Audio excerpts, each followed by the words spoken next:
Assalamualaikum warahmatullahi wabarakatuh. Halo teman-teman semua, kembali lagi bersama saya Afriansyah di Nurse Education Channel. Baik, terima kasih yang sudah mengklik video ini. Buat teman-teman yang baru bergabung di channel ini, jangan lupa untuk tekan tombol subscribe-nya, karena subscribe itu gratis ya teman-teman. Dan jangan lupa untuk tekan tombol like, share, dan komen sebanyak-banyaknya, biar saya lebih bersemangat untuk membuat video-video berikutnya.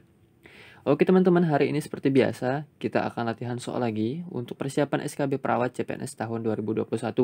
Dan video kali ini yang akan kita bahas adalah tentang komunikasi terapeutik ya. Jadi komunikasi terapeutik merupakan salah satu materi yang bakalan keluar sesuai dengan kisi-kisi Permenpan RB yang terbaru. Oke teman-teman, kita langsung saja ke contoh soalnya. Baik teman-teman, sebelum kita ke contoh soalnya, ada baiknya kita tahu terlebih dahulu apa itu komunikasi terapeutik dan juga tahap-tahapannya. Jadi komunikasi terapeutik merupakan salah satu komunikasi yang dilakukan antara perawat dengan pasien, perawat dengan tenaga kesehatan maupun perawat dengan keluarga pasien ya. Yang dimana memberikan efek terapi atau penyembuhan dan bermanfaat bagi pasien. Dan terdapat beberapa fase atau tahapan dalam komunikasi terapeutik ya. Yang pertama ada fase prainteraksi. Jadi fase prainteraksi merupakan salah satu fase yang dimana merupakan fase persiapan sebelum berkomunikasi dengan klien ya. Di sini perawat menggali informasi maupun data klien ya, baik dari nama ya, dari waktu kegiatan dan juga tempat kegiatan. Dan selain itu, biasanya di fase prainteraksi di sini perawat akan mempersiapkan alat ya, mempersiapkan diri dan juga mengkaji diri sebelum berhadapan dengan pasien. Kita lanjut ke fase yang kedua, yaitu fase orientasi, yang dimana fase ini merupakan tahap perkenalan untuk pertama kali bertemu ya, dan juga memvalidasi data pasien apakah benar atau tidak ya, dan membina hubungan saling percaya serta menjelaskan tujuan dari pertemuan. Dan biasanya ya perawat akan menanyakan nama pasien, berkenalan dengan pasien ya, siapa namanya, senang dipanggil apa ya, contohnya. Lalu memperkenalkan diri ya, nama saya perawat A, saya senang dipanggil siapa gitu ya. Nah itu merupakan fase orientasi atau fase perkenalan. Lanjut ke fase yang ketiga, ada fase kerja ya, yang dimana di sini merupakan salah satu proses di mana perawat mulai melakukan tindakan sesuai dengan SOP ya, mulai berkomunikasi untuk menanyakan masalah pasien. Dan fase kerja ini merupakan salah satu fase inti dari keseluruhan komunikasi terapeutik.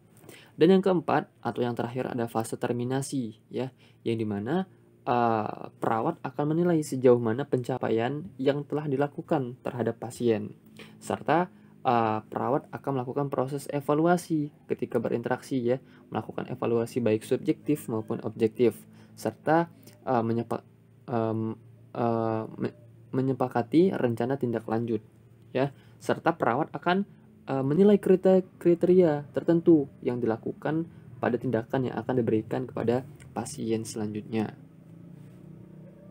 Oke teman-teman, ini merupakan fase-fase dari komunikasi terapeutik. Semoga teman-teman bisa memahami fase-fase dari komunikasi terapeutik, sehingga teman-teman jika mendapatkan sebuah kasus yang ditanyakan tentang fase-fasenya, teman-teman akan paham karena teman-teman sudah memahami konsep sederhana dari komunikasi terapeutik itu apa. Oke, kita langsung saja ke contoh soalnya biar tidak bingung ya. Oke teman-teman, kita ke soal yang pertama. Seorang perempuan berusia 40 tahun dirawat di rumah sakit jiwa karena sering berbicara sendiri. Saat ini pasien tampak mondar-mandir, mulut komat-kamit dan tidak terawat. Perawat sedang melakukan komunikasi. Bagaimana perasaan Bapak setelah mengetahui cara mengontrol halusinasi? Bisa Bapak sebutkan kembali cara mengontrol halusinasi yang telah saya jelaskan? Nah, pertanyaannya adalah, fase komunikasi terapeutik yang dilakukan perawat pada kasus di atas adalah A. Fase kerja, B. Fase orientasi, C. Fase pencairan, D. Fase terminasi, atau E. Fase prainteraksi. Baik teman-teman, di awal tadi sudah saya jelaskan ya, terdapat beberapa fase dalam komunikasi terapeutik. Dan yang menjadi kata kunci pada soal pertama ini adalah bagaimana perasaan Bapak setelah mengetahui cara mengontrol halusinasi. Bisa Bapak sebutkan kembali cara mengontrol halusinasi yang telah saya jelaskan. Nah, di sini kelihatan bahwa perawat ini memvalidasi terhadap apa yang telah diajarkan kepada pasien. Nah, di mana fase-fase ini merupakan salah satu kata kunci dalam fase akhir ya, dalam fase evaluasi. Nah, dalam fase evaluasi atau fase terminasi ya. Jadi dalam fase terminasi ini terdapat beberapa kata-kata yang sering kata-kata yang sering diucapkan ya. Dan di situ berisi tentang evaluasi. Evaluasi baik evaluasi subjektif maupun evaluasi objektif. Nah, contoh dari evaluasi subjektif, nah seperti ini. Bagaimana perasaan Bapak? Nah, ini merupakan evaluasi subjektif. Kita menanyakan kembali perasaan pasien setelah kita melakukan intervensi keperawatan. Dan selanjutnya evaluasi objektif dengan cara bisa Bapak sebutkan kembali cara mengontrol halusinasi yang telah saya jelaskan. Dan di situ kita bisa menilai ya seberapa jauh pengetahuan pasien terhadap apa yang telah kita berikan berupa intervensi keperawatan yang telah kita berikan. Sehingga soal yang pertama ini jawaban yang benar adalah yang D, yaitu fase terminasi.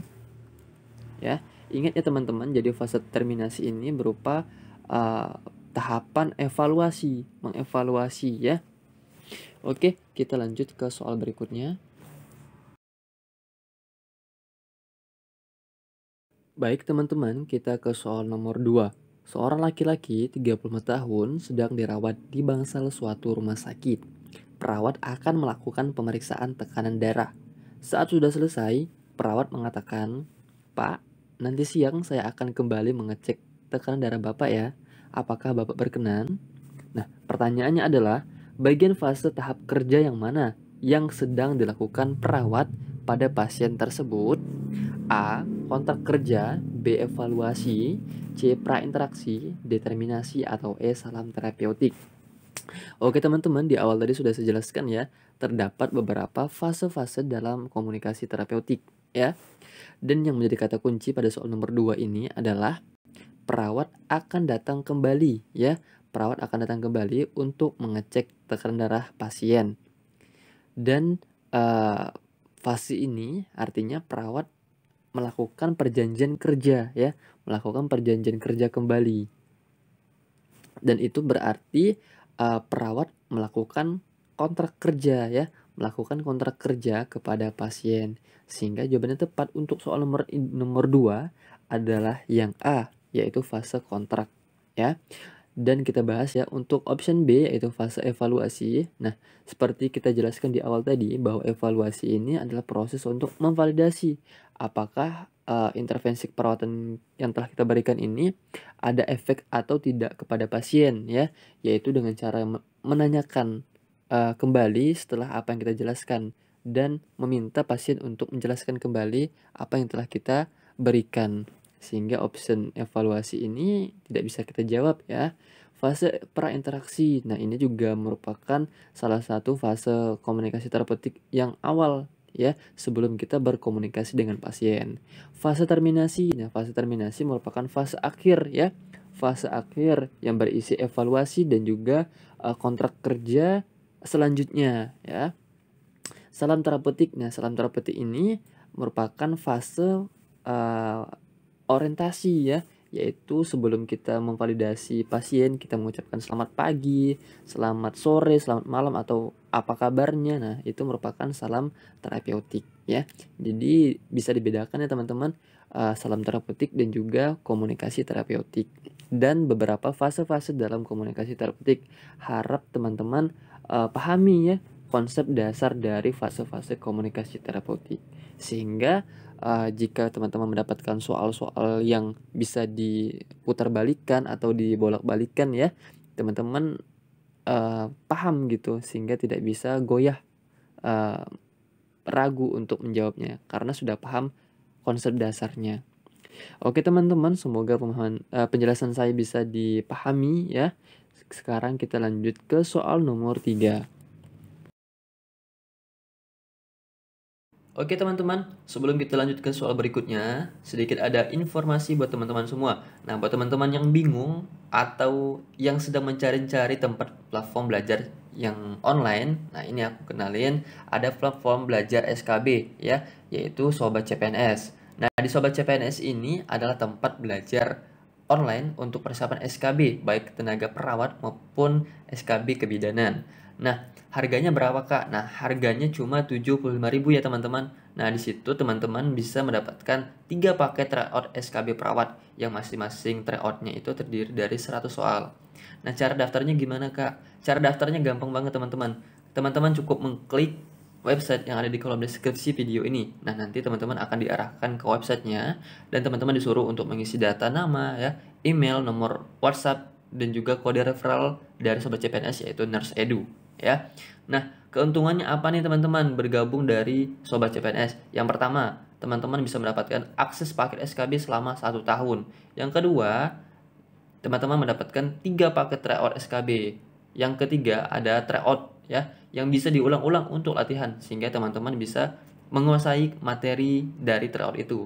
Yang keempat, teman-teman bisa mendapatkan pembahasan lengkap dan kunci jawaban ya, sehingga teman-teman bisa mengetahui mana jawaban yang benar, mana jawaban yang salah. Dan yang terakhir, teman-teman bisa mengukur kemampuan teman-teman sendiri yaitu dengan statistik nilai dan juga skor ya. Dan satu hal lagi, di Sobat CPNS ini SKB perawatnya sesuai dengan kisi-kisi terbaru. Jadi jangan sampai bingung dan juga bertanya-tanya ya. Langsung saja daftar di website Sobat CPNS. Oke, langsung saja kita ke contoh soal berikutnya. Baik teman-teman, kita ke soal nomor 3.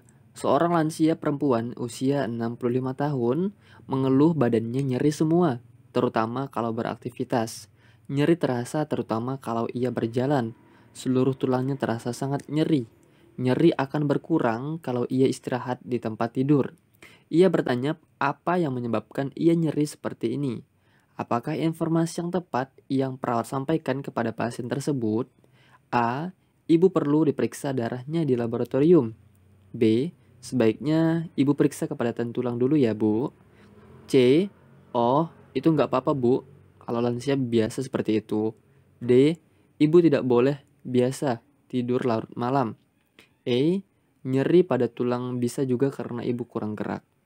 Oke teman-teman, soal nomor 3 ini berkaitan dengan edukasi ya. Bagaimana cara kita mengedukasi kepada pasien. Yang dimana pada soal nomor 3 ini, pasiennya adalah pasien dengan lansia ya. Yaitu dengan nyeri ya, nyeri pada tulang ya. Dan pada kasus ini pasien bertanya terhadap penyebab ia nyeri seperti ini. Sehingga perawat harus memberikan informasi terhadap penyakitnya ini ya. Nah, kita bahas optionnya A. Ibu perlu diperiksa darahnya di laboratorium. Nah, kira-kira ini tepat atau tidak teman-teman? Jadi ini menurut saya adalah tidak tepat ya. Karena proses dari pemeriksaan laboratorium ini tidak ada pengaruhnya terhadap nyeri yang ibu rasakan ini ya. Nyeri pada tulangnya ya. Option B, sebaiknya ibu periksa kepadatan tulang dulu ya bu. Nah, ini bisa kita simpan terlebih dahulu ya. Oh, itu nggak apa-apa bu, kalau lansia biasa seperti itu. Nah, kalau kita menjawab seperti ini, artinya kita tidak mempunyai kompeten, ya. Artinya pertanyaan dari pasien ini tidak bisa terjawab karena kita memberikan informasi yang seperti ini, ya. Option D, ibu tidak boleh ibu tidak boleh tidur larut malam, ya. Nah, ini juga tidak ada hubungannya teman-teman terhadap nyeri tulangnya. Nyeri pada tulang bisa juga karena ibu kurang gerak. Nah, ini juga salah ya, karena pada kasus ini nyerinya terasa terutama kalau ia berjalan ya. Sehingga option E ini juga kurang tepat. Yang paling rasional untuk jawaban soal nomor 3 ini adalah yang B ya. Sebaiknya ibu periksa kepadatan tulang dulu ya bu. Nah, ini menunjukkan kita mengetahui ya, kita mengetahui jenis-jenis pemeriksaan pada gangguan atau penyakit tulang ya, sehingga bisa diketahui sebenarnya penyebabnya apa gitu ya. Semoga penjelasan saya bisa dipahami teman-teman. Jika teman-teman menjawab option yang lain, bisa dimasukkan di kolom komentar. Nanti kita akan bahas bersama-sama. Oke teman-teman, cukup sekian penjelasan dari soal nomor 3. Kita lanjut ke soal berikutnya. Oke teman-teman, kita ke soal nomor 4. Seorang lansia laki-laki usia 65 tahun di Poliklinik Geriatri mengeluhkan jempol kakinya yang sangat nyeri, bengkak dan memerah. Asam urat 10 mg per desiliter, GDS-nya 90. Nah, pasien bertanya, apa saja pantangan makanannya? Apakah jawaban perawat yang benar untuk pertanyaan pasien tersebut? A. Bapak tidak boleh mengkonsumsi buah pepaya. B. Bapak tidak boleh mengkonsumsi buah yang berair. C. Bapak tidak boleh mengkonsumsi kue kering. D. Bapak tidak boleh makan goreng-gorengan. Atau E. Bapak tidak boleh makan makanan jenis kacang-kacangan. Oke teman-teman, soal nomor 4 ini lagi-lagi berkaitan dengan uh, media edukasi ya, media edukasi kepada pasien. Yang dimana pada soal ini lansia usia 65 tahun mengeluh jempol kakinya yang sangat nyeri, bengkak dan memerah, yaitu ditunjang dengan pemeriksaan asam urat yaitu 10 mg per desiliter. Nah, pada pemeriksaan asam urat ini bisa diketahui ya bahwa asam uratnya ini tinggi ya untuk laki-laki usia 65 tahun ya, yang dimana batas normalnya itu 3,5 sampai dengan 7,0 ya kalau untuk laki-laki. Dan ini sudah melewati batas normalnya yaitu 10 ya. Dan pemeriksaan GDS 90 yang dimana di sini merupakan batas normal ya. Dan di sini pasien bertanya pantangan makanan yang tepat untuk dirinya. Nah, seperti kita ketahui teman-teman, asam urat ini merupakan salah satu penyakit yang disebabkan karena peningkatan purin ya, peningkatan purin, sehingga kita harus tahu jenis-jenis makanan yang mengandung tinggi purin itu apa-apa saja, termasuklah jenis-jenis kacang-kacangan ya. Sehingga opsi yang tepat untuk soal nomor 4 adalah yang E, yaitu Bapak tidak boleh makan makanan jenis kacang-kacangan. Oke, kita lanjut ke soal berikutnya. Dan saya rasa soal nomor 4 ini cukup mudah ya kalau ya jika ini muncul di soal SKB ya. Kita lanjut ke soal nomor 5. Oke teman-teman, soalnya sudah habis. Terima kasih sudah menonton video ini sampai selesai. Semoga dengan adanya video ini teman-teman bisa mendapatkan nilai yang terbaik, dan adanya video ini semoga bisa bermanfaat buat teman-teman semua untuk persiapan SKB Perawat CPNS tahun 2021. Dan semoga teman-teman bisa mendapatkan nilai yang terbaik sesuai dengan keinginan teman-teman semua, dan lulus menjadi seorang pegawai negeri sipil yang berkarakter, profesional, dan bertanggung jawab. Terima kasih. Assalamualaikum warahmatullahi wabarakatuh.